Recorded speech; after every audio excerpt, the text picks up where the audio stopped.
নমস্কার বন্ধুরা, আজ আর একটি নতুন রেসিপি নিয়ে চলে এসেছি। রেসিপিটি হলো পাবদা মাছের ঝাল। পাবদা মাছটিতে আমি নুন হলুদ মাখিয়ে রেখেছিলাম, এরপর ভেজে নেব। কড়াইয়ে সর্ষের তেল গরম হয়ে গেছে, একে একে দিয়ে দিচ্ছি।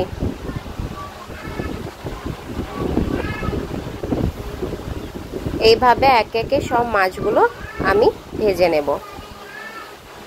মাছটি দেওয়ার সময় খুব সাবধানে মাছটি ভাজবেন, কারণ প্রচুর ফুটে।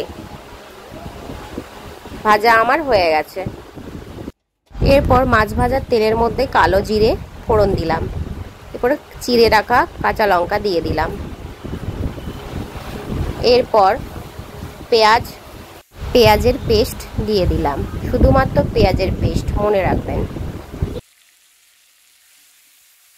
এরপর ভালো মতো কষিয়ে নেব।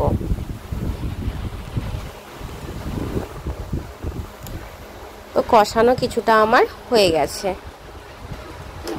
ও তেল ছেড়ে এসছে।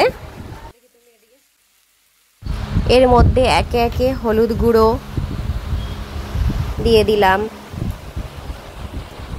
কিছুটা পরিমাণের জিরে গুঁড়ো, আর দিলাম কাশ্মীরি লঙ্কা গুঁড়ো। এরপর দিলাম লবণ। এরপর ভালো মতো এটা আমি আবার কষিয়ে নেব।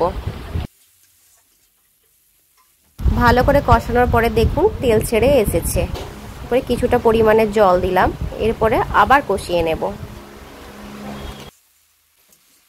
এরপরে ভালো মতো আমার কষানো হয়ে গেছে।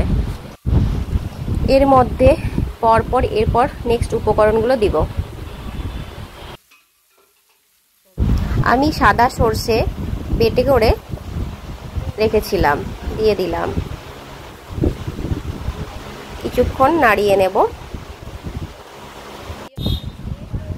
এইভাবে কষিয়ে নিতে হবে বেশ কিছুক্ষণ ধরে। কষানো আমার হয়ে গেছে। এরপরে দেব আমি পোস্ত বাটা। পোস্তটাও আমি বেটে রেখেছিলাম, দিয়ে দিলাম। পোস্ত বাটা দেওয়ার পর কিছুটা আবার কষিয়ে নিতে হবে।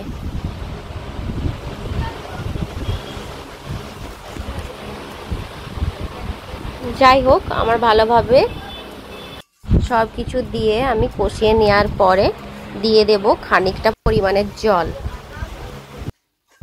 জল দেওয়া আমার হয়ে গেছে।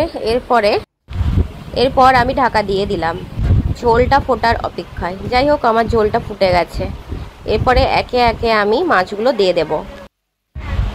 একে একে এইভাবে সব মাছগুলি আমি দিয়ে দিব। সব মাছগুলি আমার দেওয়া হয়ে গেছে। এরপরে আমি ঢাকা দিয়ে দেব। ঢাকাটি খুলে দেখব কেমন হয়েছে। দেখুন আমার কেমন কালার এসছে আর কেমন খেতে হয়েছে।